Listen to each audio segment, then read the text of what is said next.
The airport was a whirlwind of motion, rolling suitcases rattling across the polished floors, flight announcements echoing from every corner, and hurried travelers weaving through the crowds, all seemingly in a race against time. Among this chaotic tide stood a man, impeccably dressed in a tailored suit, his expensive leather briefcase clutched tightly in one hand. Despite the apparent confidence his appearance projected, his eyes betrayed a sense of uncertainty, scanning the sea of faces for a familiar landmark or a point of reference. He was alone, a rare and unsettling feeling for someone used to controlling boardrooms, meetings, and high-powered decisions.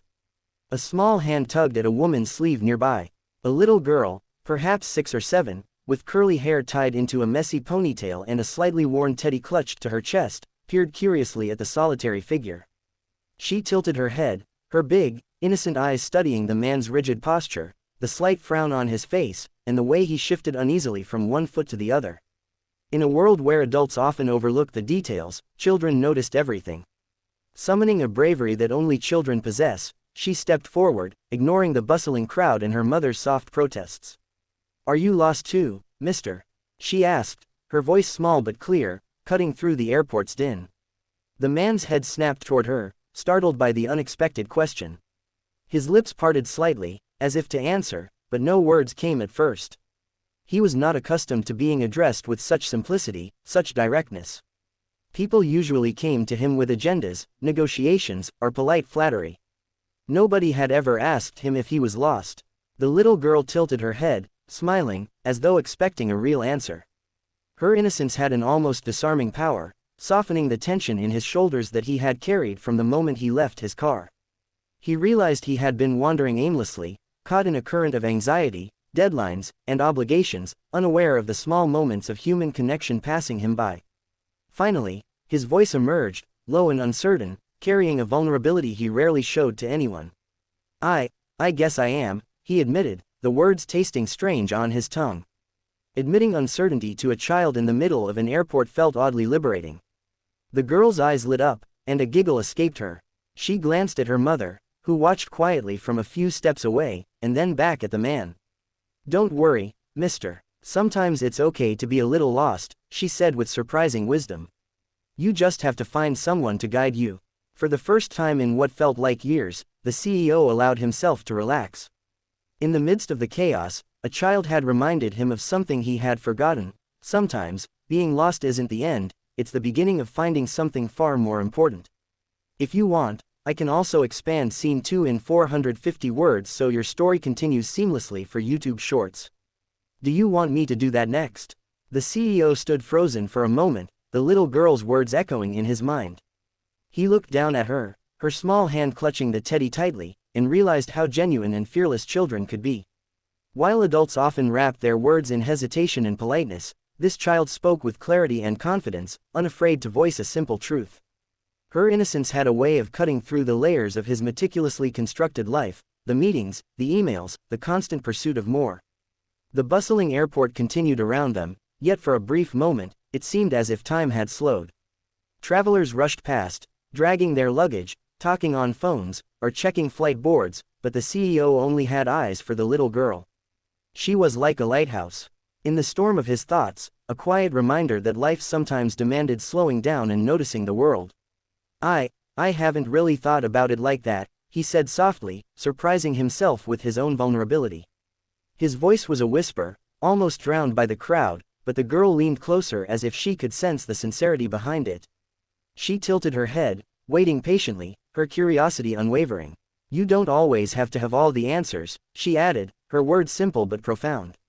"Sometimes, it's okay to ask for help." She glanced at her mother, who nodded subtly, letting her daughter continue. "Even grown-ups get lost, mister. And that's fine." The CEO's chest tightened.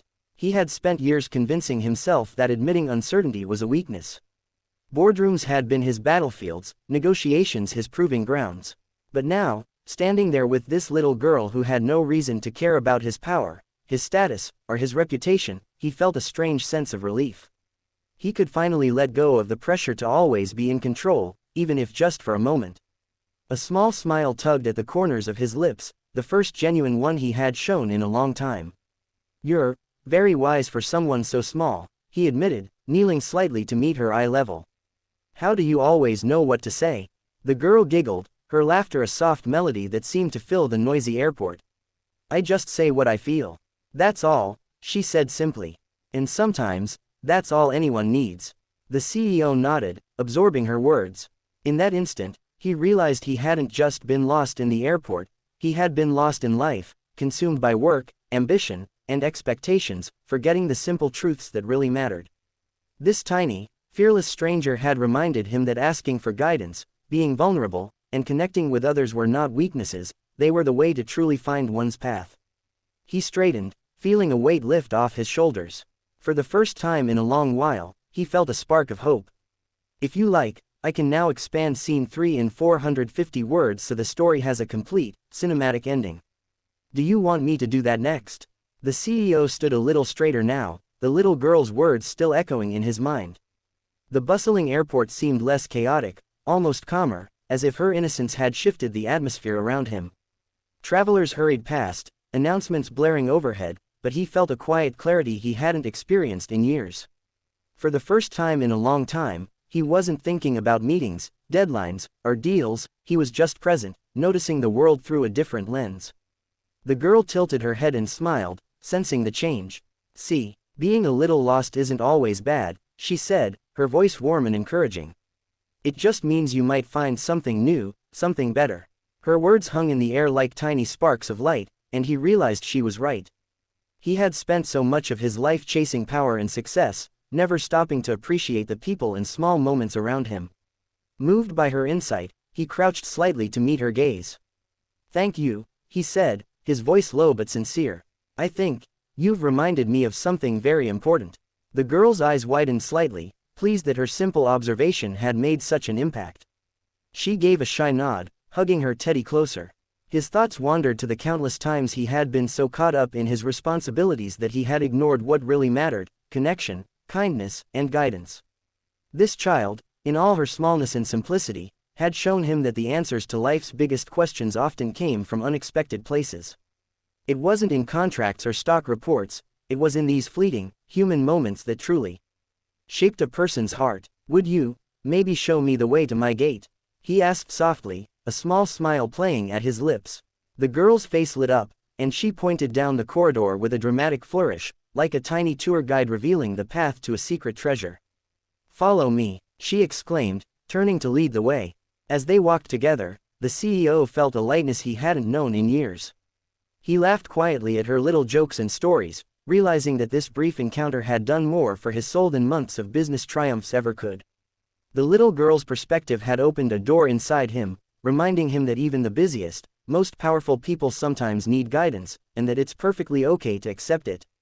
By the time they reached his gate, he felt transformed, more human, more grounded, and strangely grateful for the airport chaos that had brought them together. Kneeling one last time, he looked at her sincerely. I won't forget this, he promised. You've taught me something I needed more than you'll ever know. The girl waved goodbye, her small hand disappearing into the crowd as she rejoined her mother. The CEO watched her go, a quiet smile on his face, knowing that sometimes it takes the pure heart of a child to guide a grown man back to himself. And in that moment, he realized that being lost wasn't an end, it was the start of truly finding his way. If you want, I can also create image prompts for all 3 scenes so they can be used as visual storytelling for YouTube or social media.